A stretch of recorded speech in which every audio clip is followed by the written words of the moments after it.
You write transactional. You feel safe, protected. You think Spring has your back if something goes wrong. But what if I told you that sometimes this annotation is a complete lie?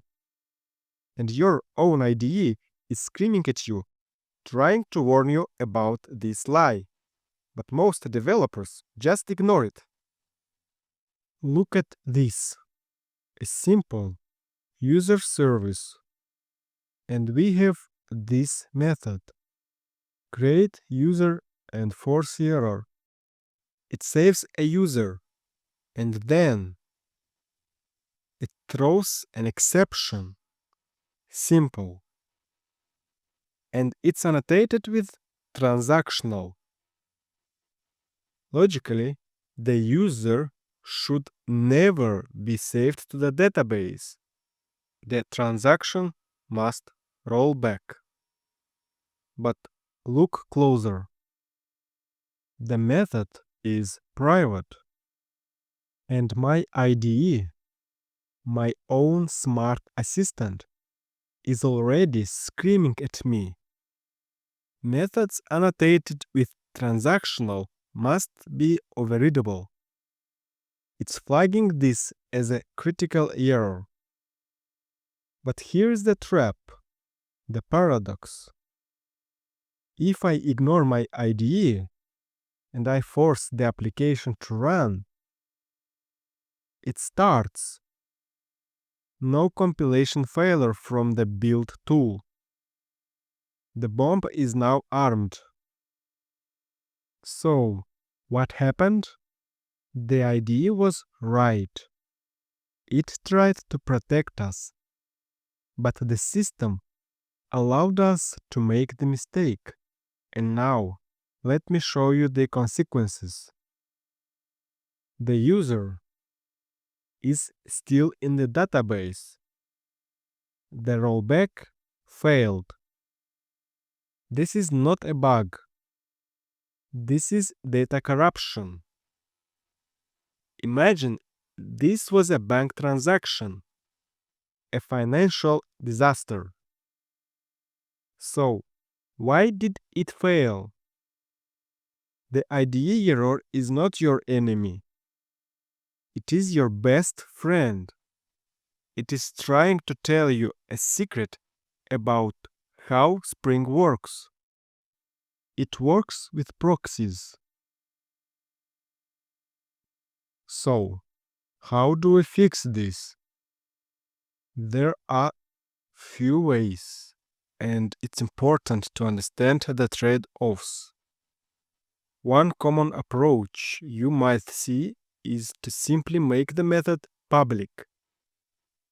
But if you call it with this, you'll find it still doesn't work.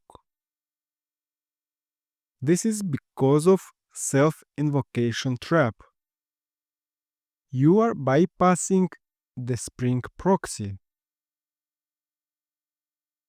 To make that work, some developers use a trick called self-injection.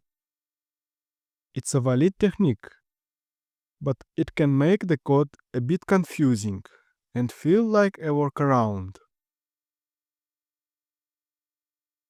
A cleaner approach, and the one I prefer for production code, is to think about the design.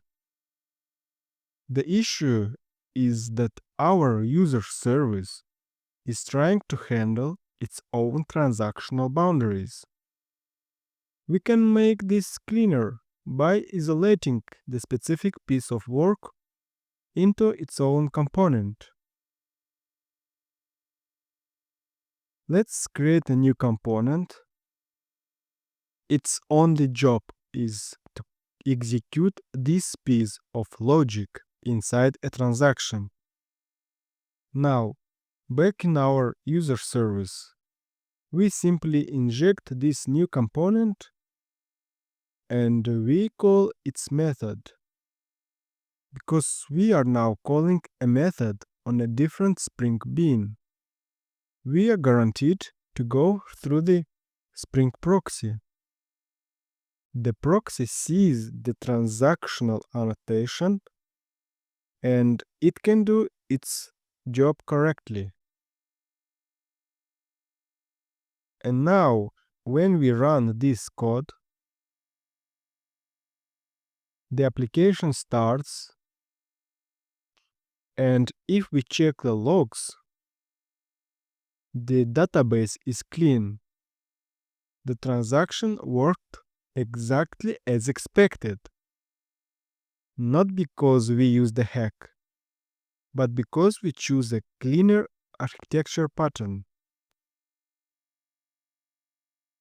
The key takeaway is this: understand the Spring Proxy model. When something doesn't work, don't just look for a quick fix. Ask why, and often the answer will lead you to a better, more robust design.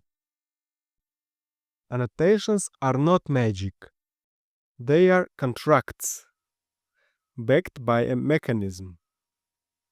If you don't understand the mechanism, you are just hoping for the best. Understand the proxy, and you will become a true engineer. If I just saved your database from data corruption, you know what to do. Subscribe, because the next lie we are going to expose is even more subtle.